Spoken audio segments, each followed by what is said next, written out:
Hello বন্ধুরা, তোমরা সবাই কেমন আছো? আশা করি ভালো আছো। আমরাও ভালো আছি। তো মেয়ে চলে গেছে স্কুলে, ঘরের সমস্ত বাসি কাজ সেরে নিয়েছি, তারপরে চলে এলাম রান্নাঘরে।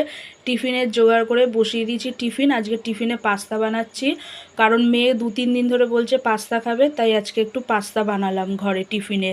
তো আমার টিফিন বানানো কমপ্লিট হয়ে গেছে, তারপর রেডি হয়ে বেরিয়ে পড়লাম মেয়েকে নিয়ে আসার জন্য।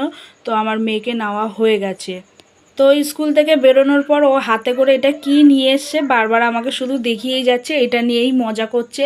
তো তারপরে স্কুলের গেটের বাইরে দেখলাম আখের রস, তো মেয়েকে একটু আখের রস খাইয়ে নিলাম, আমি নিজেও খেয়ে নিলাম। আমিও নিয়েছি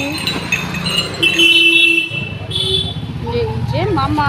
তো আমাদের আখের রস খাওয়া হয়ে গেছে, তারপর রিকশায় করে আমরা চলে এলাম বাড়িতে মা মেয়ে মিলে।